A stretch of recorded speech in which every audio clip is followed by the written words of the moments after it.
family of Rotary. It is an honor to share this time with you. I am delighted that you are attending your Rotary District Conference. As you meet with members of our family of Rotary, you'll have an opportunity to celebrate your successes, expand your network across borders and cultures, and exchange ideas. As Rotarians, commitment to service drives us. We want to be a part of something larger than ourselves. This event allows us to take our passion for community service to the next level, finding inspiration in each other's accomplishments to bring our service to new heights. This district conference is a special opportunity to inspire fellow members. It is a chance to embrace the action plan so that everyone in our family of Rotary feels the sense of belonging that is so necessary to our success. By lifting each other up, we help create lasting change and bring healing in a divided world. I hope this district conference energizes you and your clubs to give more to each other and to the communities you serve. If we work together and support one another, we can and will change the world with the magic of Rotary.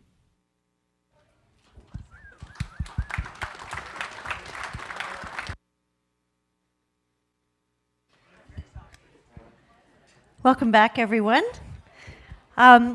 We left just before the break talking about how wonderful it is to be in a room of people that value the truth. And you do value the truth, because as soon as I stepped off the stage, many people reached out to me to explain all the things that we needed to clarify. So, I will clarify that the lanyards, if you're wearing blue, you're a new Rotarian, not new to the conference, new Rotarian. If you're green, you're new to the conference. So my apologies on mixing that up. Apparently it was right on the screen. Another thing that is needing to be clarified is your phones don't need to be off. They need to be silent, because apparently my direction to turn your phones off but not be able to scan your QR code accordingly was not okay. So that's been clarified. What else do we have? Phones on silent, green, blue. Oh, the silent auction. Rotarians apparently don't follow directions very well. So in the silent auction, if you read the top, it lets you know what the opening bid is and what the increments need to be as you go up. I understand some of you are going rogue. That is not the truth. Please follow the directions on the silent auction to make sure your bid counts.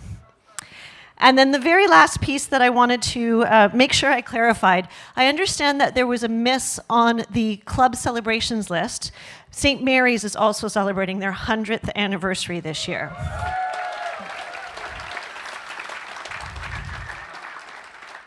And were there any other clubs missed in that? It was really, really inspirational to see across our district the number of individuals, a number of clubs, I should say, celebrating such milestones. To have a group of people come together, even for 5 years, and do something is incredible. And for us to be decades or centuries is just remarkable. So that was a really special moment, and it was a pleasure to share it with you. And at this point, I would like to introduce Sonia Glass from the Rotary Club of Meaford.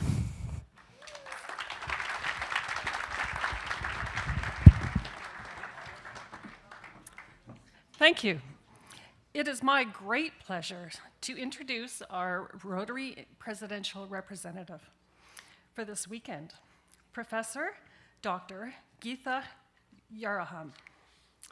Geetha is a past district governor and past Rotaractor who currently serves as the District Foundation Chair for District 7620. She's a busy lady. As a professor at Johns Hopkins University, she founded the Manasai Clinic in Karnataka. Did I get that right? India, which provides mental health care to 212 villages. Her innovative, low-cost model of integrated community psychiatry has won national awards and has been successfully replicated in Lithuania and Kenya, with ongoing efforts in Guatemala. Over the past 27 years, her work has positively impacted millions of households across 4 continents through Rotary, personal philanthropy, and numerous district and global grants. Dr. Jayaram's notable international accolades include Rotary's unique Service Above Self Award, the prestigious Rotary Foundation Global Alumnus Service to Humanity Award in 2015. Only one of these is given out a year, so that's pretty impressive. World Bank honors for International Women's Day in 2018. She has helped establish the Rotary Action Group on Mental Health Initiatives, which operates in 56 countries. So she has had a huge international impact. In addition to Rotary contributions, Geeta excels as a professor at Johns Hopkins Medicine. As a master clinician and educator, she has received numerous professional honors. She's past president of the Association of Women Psychiatrists and American Association of Psychiatric Administrators. She was a Kun Po So National Awardee for contributions to Asian American psychiatry. She's designated a super doctor from 2010 to 2023 for the DCMA VA area and America's Best Doctors. She's received the Excellence in Teaching and Clinical Excellence Awards at Johns Hopkins.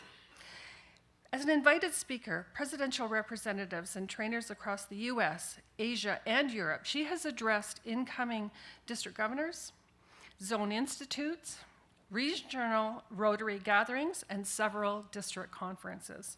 Please join me in welcoming Dr. Jayaram.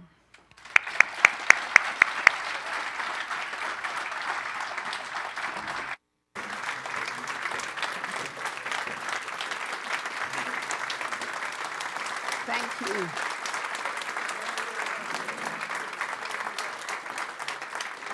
Thank you very much. You're not supposed to stand before I speak, but afterwards. Good evening, everyone. I'm honored to have Stephanie pick me to be your president's rep. I love the work she does and the humanitarian efforts she's making all over the globe. Thank you to her. Thank you to Catherine, your district governor, and thank you to Sonia, my aide. All women, guys. So.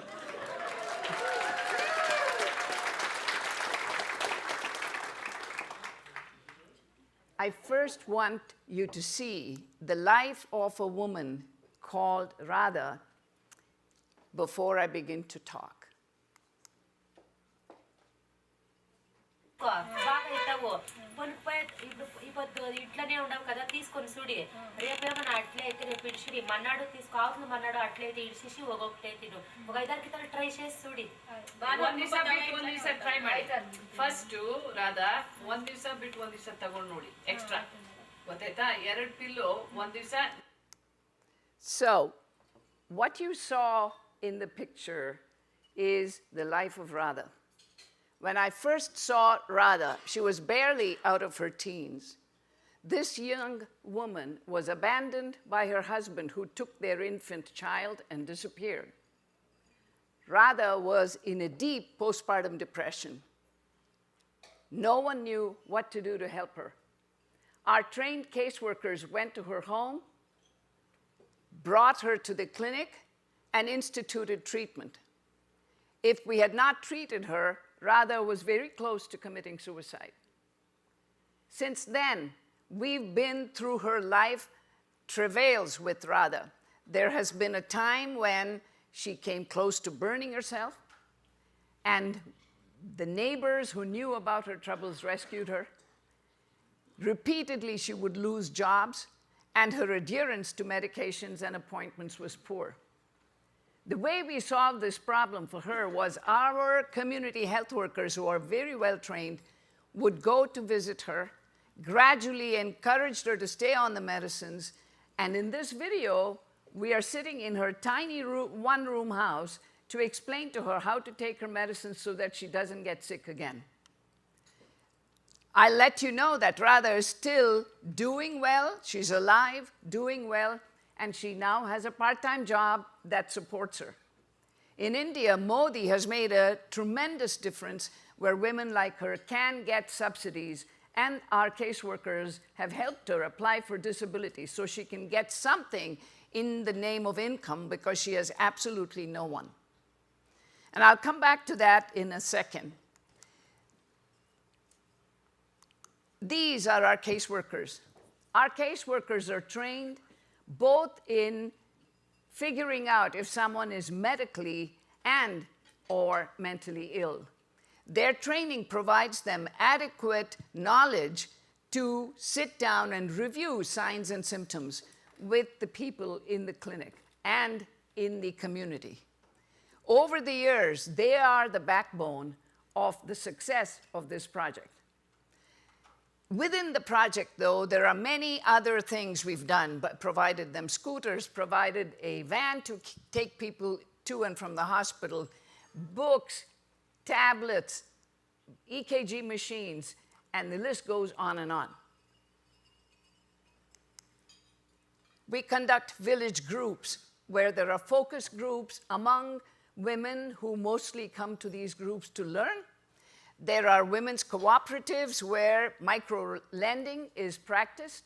And if you ever heard of the work of Muhammad Yunus from Bangladesh, who won the Nobel Prize for economics for his micro-lending, you will learn that in these villages, the micro-lending works remarkably well, where 92% of the loans made are returned by women.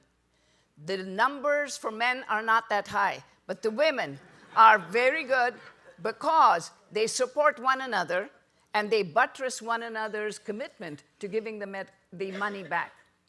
So there are many other advances made in these villages in the 27 years that we've been running that program.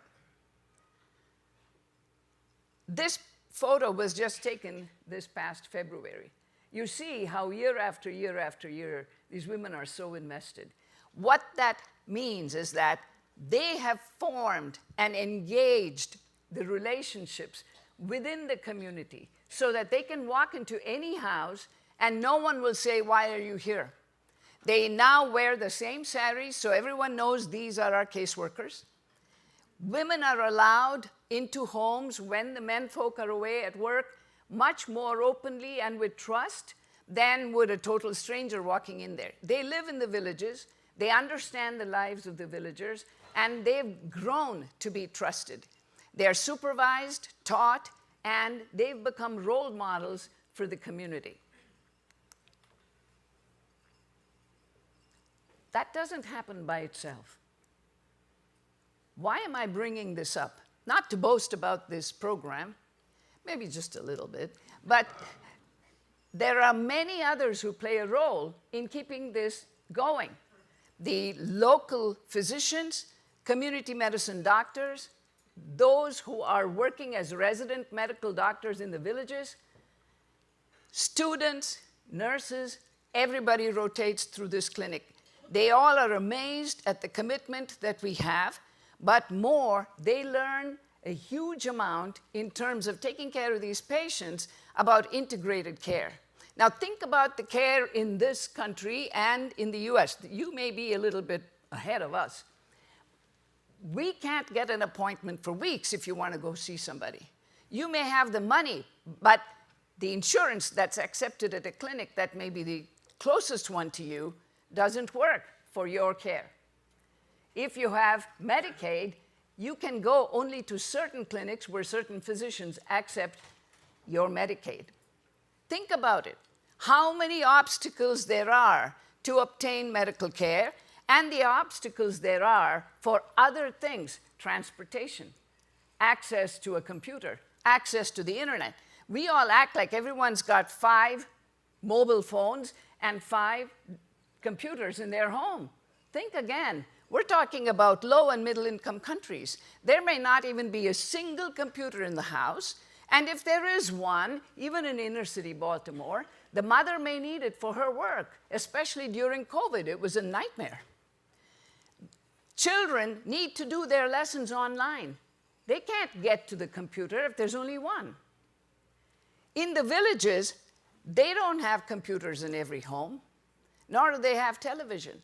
So what are called now social determinants of care which means severe poverty that affects what you eat, your nutrition, that affects transportation and where you go for care, that affects what you purchase in terms of your prescriptions. It's all interwoven. Literacy is another major issue. For women across the world, it is not higher than 23%. And if you think it's only in those small countries all over the world over there, that side of the continent, not true. Happens here too. If you go into the rural areas of West Virginia, Tennessee, Kentucky, guys, think about it. Their literacy is not more than 20%. The rate of pregnancy in the 9th grade, where they drop out of school, is not uncommon. What happens then? How many of you business owners are going to say to this young girl, what is the job I can give you if you're a 9th grade dropout? Or you're a dropout because you got pregnant in the 9th grade. Now you have 2 mouths to feed. Who among us will give that young lady a job? This is the kind of problem that faces women and girls across the world. One of Stephanie's emphasis is making sure we do something for women across the world who can't do it for themselves. So if you cannot read and write, you're finished.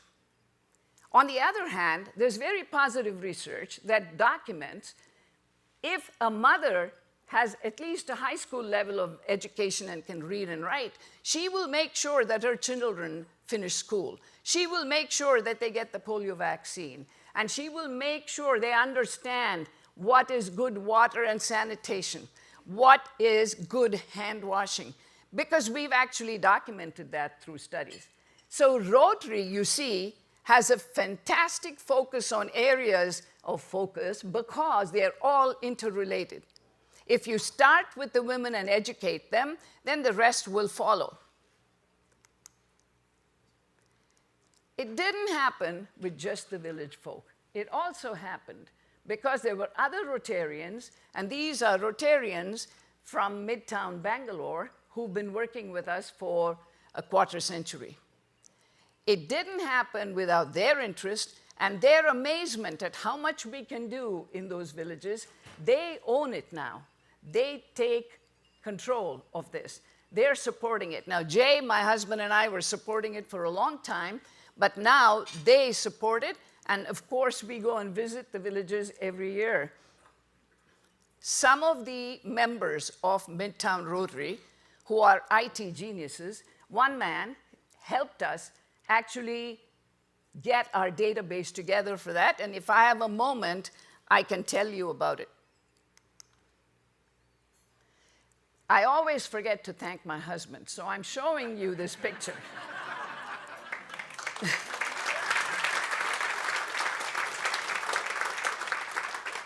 He doesn't know a darn thing about psychiatry. He doesn't know anything about medicine. He's an engineer. It's very clear, black and white to him.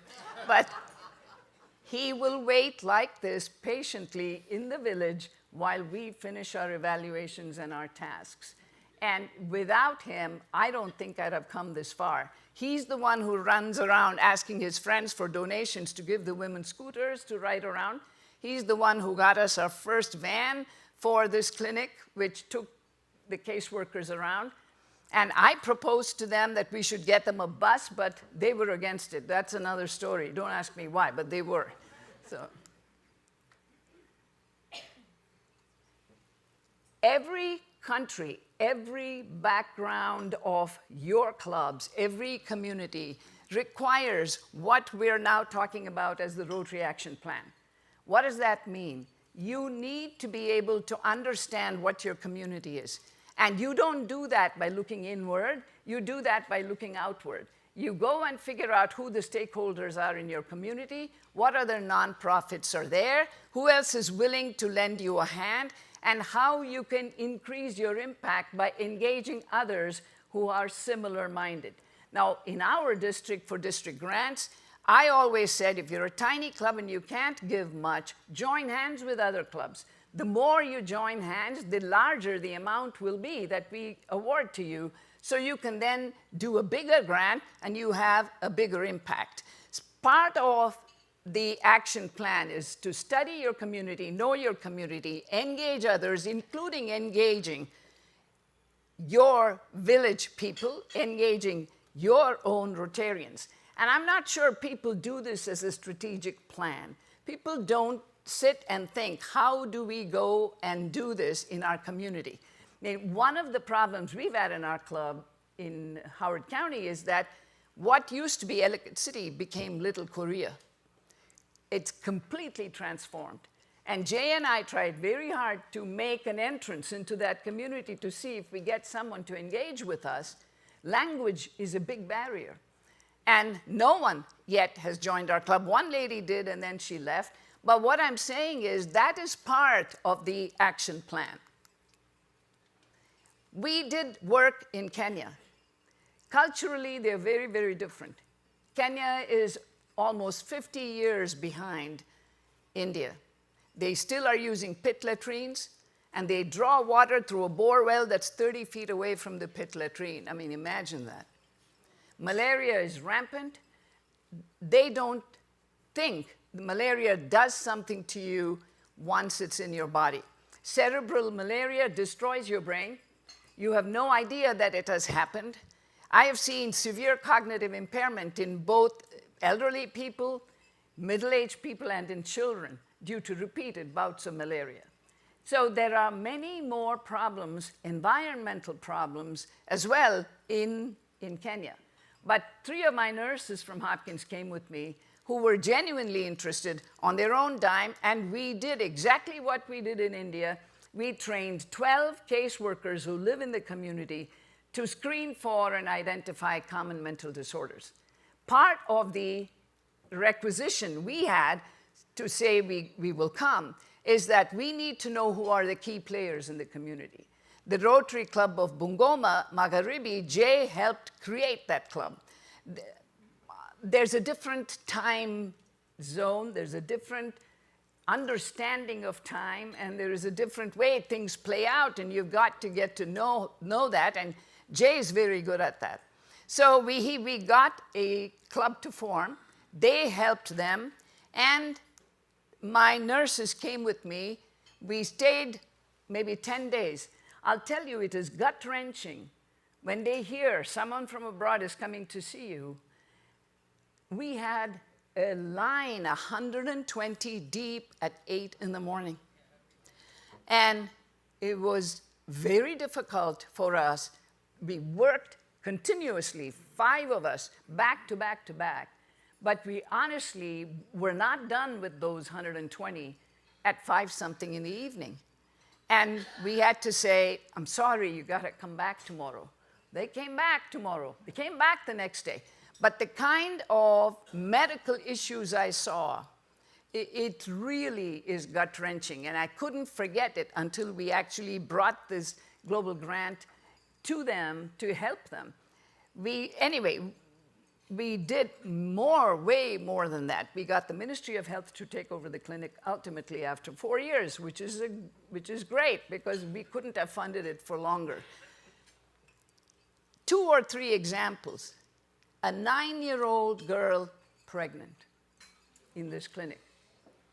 A 9-year-old girl's body is not built to give birth, people. Not only does that increase perinatal mortality, if something isn't done about it, there will be many more. Another horrific practice is that in that culture, in that village, young boys are told at age 12 or 13 that they can now go and have sex with anybody, they are mature. It's actually like a big village ceremony. The young boy can walk into any place, and I showed you the mud hut that you saw. This hut you see, there are no doors or windows. It's just packed mud with either an asbestos sheet on top or some other metal sheet on top covering it. So anyone can walk into the house or walk out of the house. The question is this: if this young man goes and sleeps with somebody who has AIDS, he will carry that to just about the entire village. No one has educated them about that. So you understand how much more needs to be done here. Let me go to Lithuania. Completely different kettle of fish. In Lithuania, Russia left after they occupied Lithuania only in 1994. They left the country in shambles. There was a lot that needed to be done. And when I spoke in Sao Paulo, Brazil, past district governor Vigintas Grinas came to me and said, Geeta, will you come and help us? And I said, why? And he said that the rates of suicide in their young people was skyrocketing, and they didn't know how to stop it. The rates at the time in the United States was 10 to 11 per 100,000.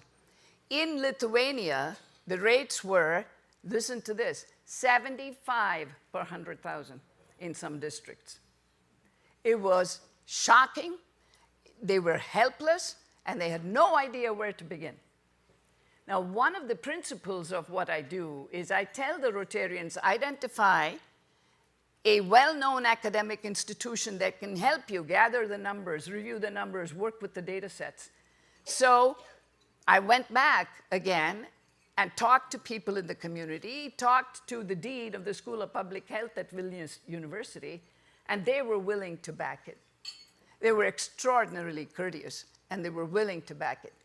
So the whole of Lithuania, which is honestly not large, it's about less than 3 million people, they all pitched in. All of the Rotarians, mayors, firefighters, people in the community, the Vilnius School of Public Health, caretakers, families, everybody. I've never seen a remarkable engagement of people to get something under control the way I saw it in Lithuania. I'm not exaggerating. We set up 3 suicide hotlines, and this was in 2018. We just set up a suicide prevention hotline in the United States hardly a year or so ago under Biden. I also told them, focus on the 14 districts with the highest rates. So that's what they did. The people from the Vilnius School of Public Health studied what had happened, studied the families of the children who had died by suicide, and did psychological autopsies. They called it Project Supreme Aim. In 2 years, just 2 years, the rates of suicide dropped significantly, I mean statistically significantly, in those 14 districts. 2 years, all by Rotarians. They saved thousands of lives. Here are some of them. And I want to tell you, they accomplished what the Ministry of Health couldn't accomplish, what an academic institution could not accomplish. This was the work of Rotary.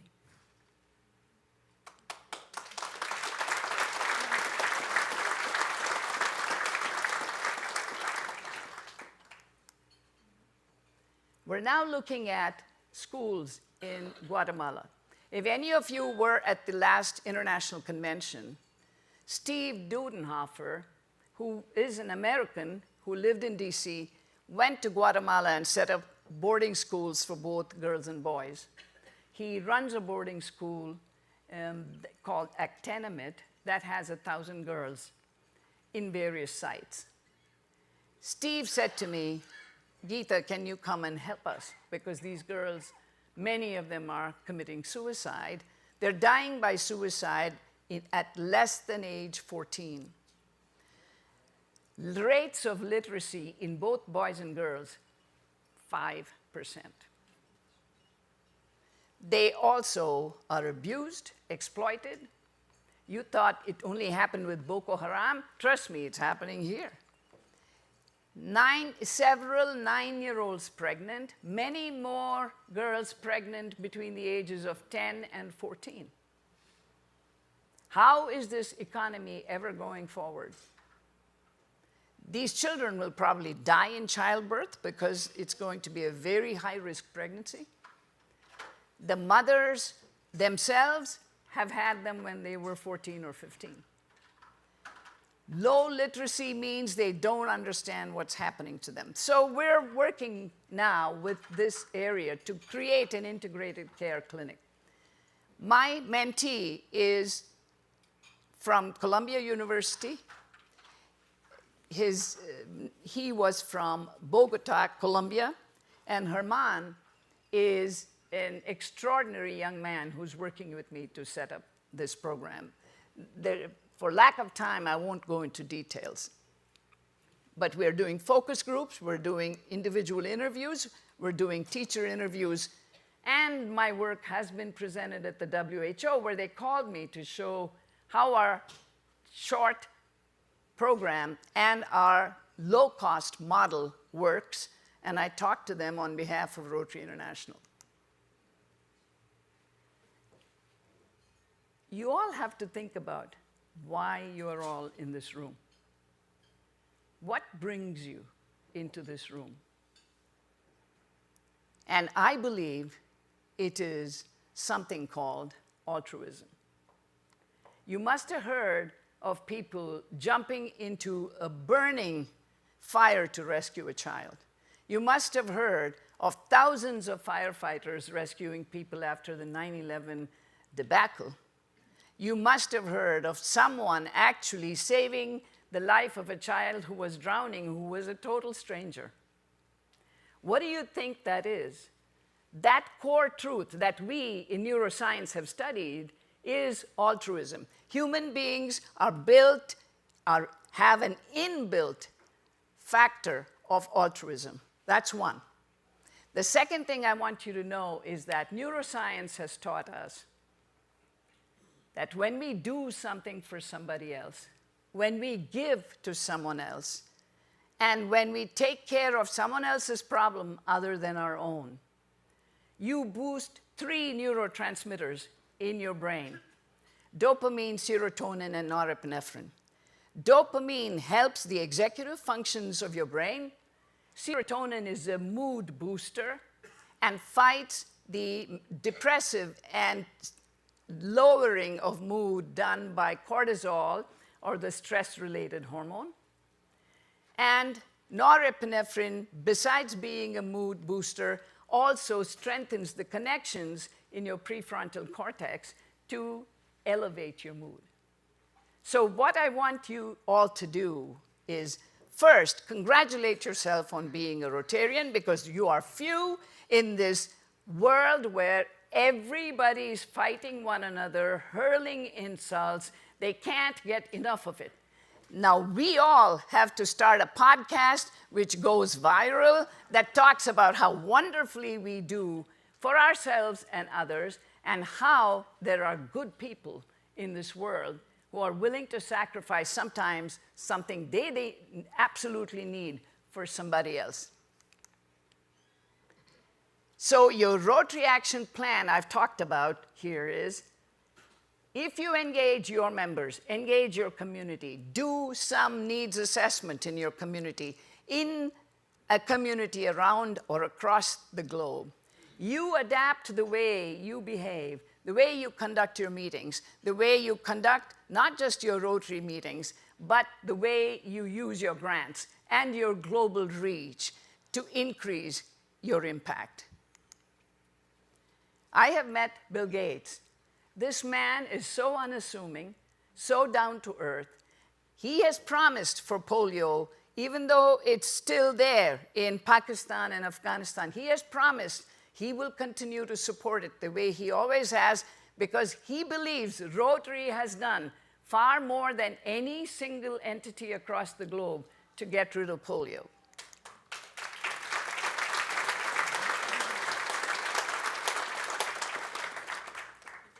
And I know Arch Klump said a long time ago, 1917, I believe, that if you gave $26.50, we will start a foundation that will grow and that will continue to help the world in the ways that we want it to.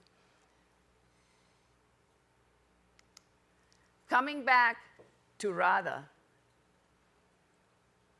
people said to me, why do you keep going to see these people every year, Dr. Jairam. What's in it for you? When we go there, people recognize us, of course. Everyone knows who I am. And we help out in whatever way we possibly can. But the most important thing is you saw me sitting on the ground with Radha and the caseworkers. This is a tiny 8x8 room that is her house. There is no electricity. There is a little handmade clay oven where she cooks her food. There's a tiny shrine on the left wall where she worships and says her prayers. She doesn't have enough money to give us tea, but she feels like she has to. So she goes to her neighbors, asks for tea, asks for some milk so she could give us some tea since we are honored guests. And she's flittering around trying to find some snacks to give us. This woman, whose life has been an absolute nightmare, who has nothing, absolutely nothing, the way she waits on us, the way she treats us with deference, with dignity and respect, it touches you. It touches your heart. And I'm getting nothing from it in terms of monetary value, but I'm getting a whole lot in here. I feel full. I feel full of gratitude. I feel full of humility. She brings tears to our eyes because she is so good and kind to us, this woman who has suffered so much. And when I say, she used to go to work at a nursery which was 6 miles or 10 miles away, and she had walked to her appointment. And when I say to Radha, you know, you walked for 10 miles to come to your appointment, Radha, I thank you. She says, you come from 10,000 miles away every year to see us. What is 10 miles? Thank you for having me speak here, and thank you for being in Rotary. It's a force to be reckoned with, and please continue to grow so that we can say there are good people in the world. That's the QR code for the RAGME website. Thank you very much.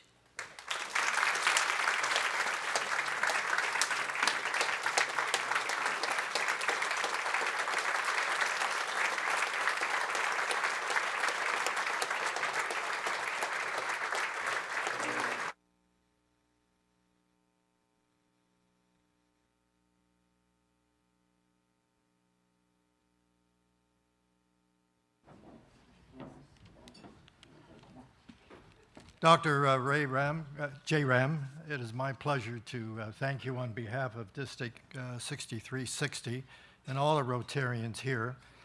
Some very powerful stories that you have told from India and Guatemala and Lithuania, Kenya. And we need to do something as Rotarians. I know some of us are doing it. A lot of you have been to places where you have made the world a better place, but the mental health and the suffering that takes place in these countries is something else. I have a personal experience. When I joined Rotary for social reasons and for golf tournaments. And then I had a chance to go to Guatemala.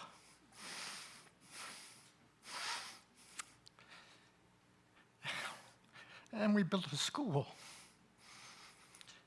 And that school made all the difference. My wife and I went back 4 years later, and there were 252 children that were being educated that before that did not have a school to go to.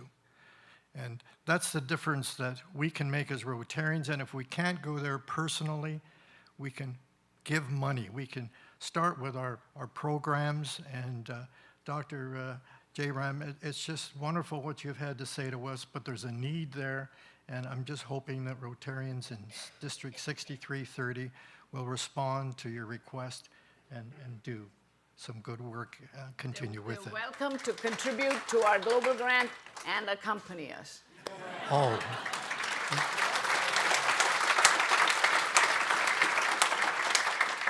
Let me repeat that. We are welcome to contribute to the global grant. We also got the first message. Yes, it is all about women. And on behalf of our district, I would like to present to you a couple of tokens of our appreciation. Thank you so much.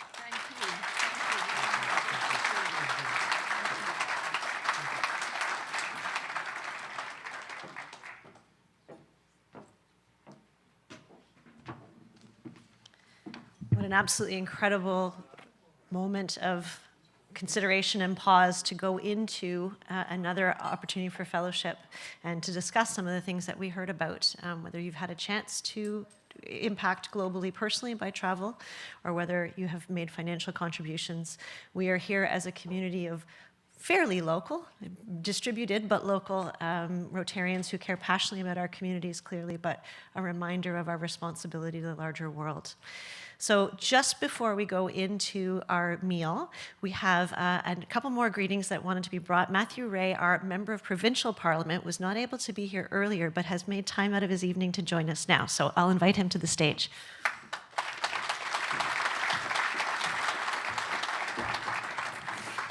Good evening, everyone. It's wonderful to be here. I know they put the politician before dinner. I will be very brief for my remarks, and I'm also glad they put me before Brittlestar because my jokes are not as good as Stuart's, so I know he's coming later. But it's really great to welcome all of you who may be outside of Stratford and area to the Festival City. I hope you enjoy your time here. You have some great speakers, as we just heard, one now, but I know many more over the weekend. And I just want to say thank you to all of you in the room.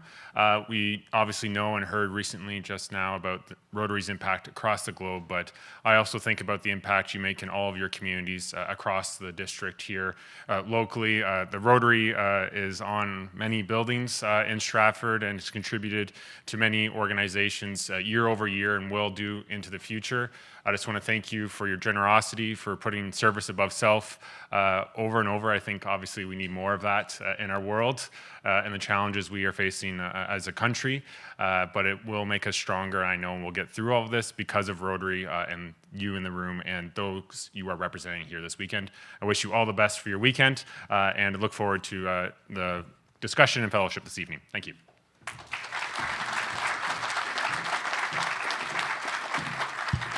Thanks, Matthew. And one more special Rotarian we'd like to recognize who's in the room with us today from our local area in Stratford, Jean Aitchison.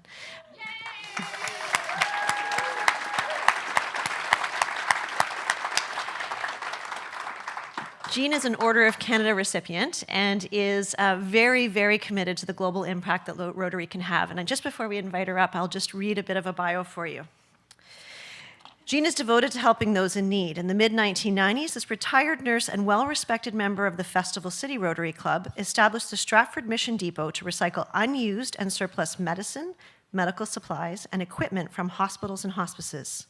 Since then, she and her team of volunteers have tirelessly collected, sorted, and shipped donations to communities and countries around the world. Driven to serve humanity above self, she has also organized and led countless medical outreach missions to remote areas, improving the lives of millions of individuals globally. On behalf of District 6330, our sincerest congratulations to Order of Canada recipient, Jean, who truly exemplifies service above self.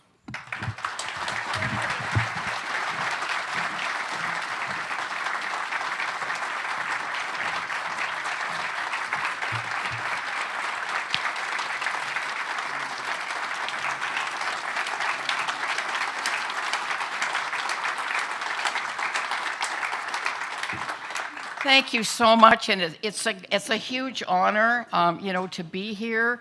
It's a great honor to be a Rotarian. So Bill Lemon was just here to thank our guest speaker. I was on that team. That was my very first mission team, and that's when I saw the disparity in the world, especially in the medical field, and that's why then year after year and several times a year, and I was able to complete 37 international mission teams, most of them medical. And most of them team leader. And on that very first team, we called down to see, we asked the physician and who was the missionary, what will we have to work with? And she said, we will work with whatever you bring because there is nothing here. And that was in Guatemala. So that was the start of the Mission Depot, where we are collecting medical supplies.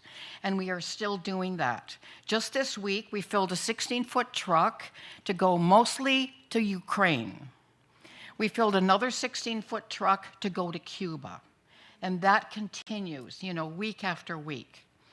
So I was nominated for the Order of Canada by a couple here in Stratford, and I think it started with Rotary.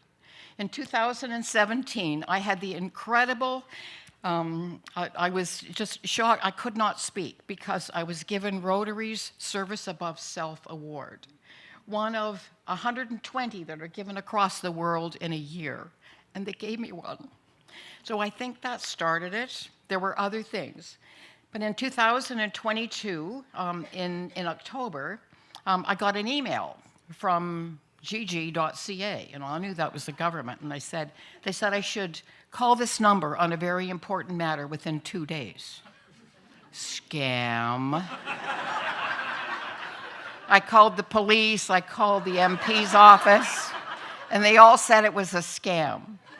And a Rotarian in my club said, he read it and he said, Jean, this is legitimate, you gotta call these people. I said, I'm not calling on my phone. And he called, and the rest is history. So in May of last year, I was invested to the as a member of the Order of Canada.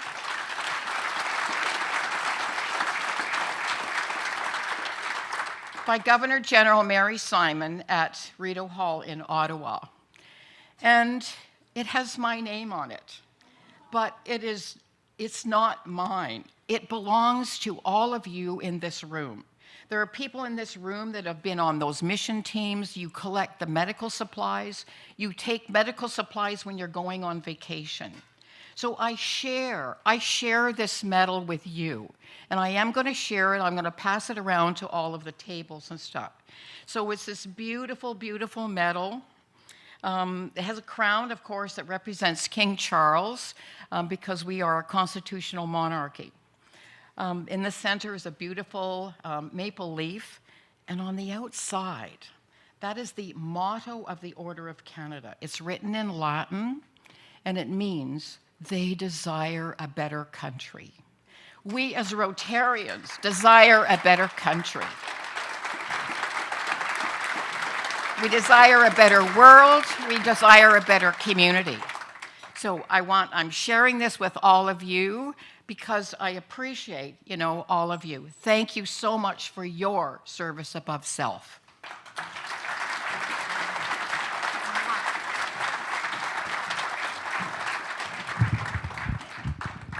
All right, on that incredibly uplifting note, we are moments away from a meal and some time to gather in fellowship. While we take a break in our program, we have already talked about the silent auction, so now that we know the rules, please go and play. We've talked about the opportunity to nominate your least favorite or most favorite Rotarian for hypnotizing tomorrow. And I think this is a great opportunity to get back at someone. But if it turns out that you do not wish to be hypnotized, there is a get out of jail free card. You can contribute $30 to end polio now. Elizabeth Gaffney is over here with her balloons. The way you do that is you go to the front desk, you could buy your tickets. You do get a tax receipt for this. So you buy your tickets at the front desk and you put it in Elizabeth's jars. So while we're gathering in fellowship, please play the game and have some fun with that and raise some money for a great cause. There also, as we talked about some of the programs that are so impactful, there is the Connect Zone that we can all explore on this side of the room, which showcases some of the projects that various clubs within the district are focusing on. From this point on in the evening, the bar will remain open, so you are welcome to enjoy a beverage through dinner, and also after dinner when we gather, we have a comedian coming on stage to share some words with us, and we also have a band coming. So lots of fun ahead, but do enjoy your meal, and we'll look forward to gathering back at 7:45. I'm looking to make sure I said that correctly. Yes, 7:45. Thanks, everyone.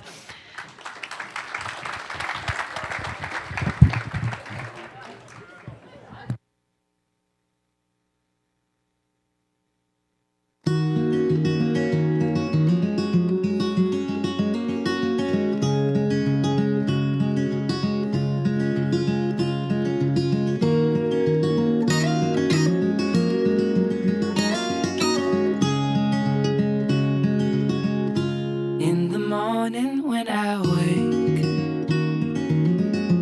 and the sun is coming through, oh, you fill my lungs with sweetness. And One you more fill breaking my piece of head news with just come to my attention. Again, we are truthful Rotarians in this house, so just making sure this piece of truth gets to you. Once again with your lanyards, if you have a food sensitivity or a meal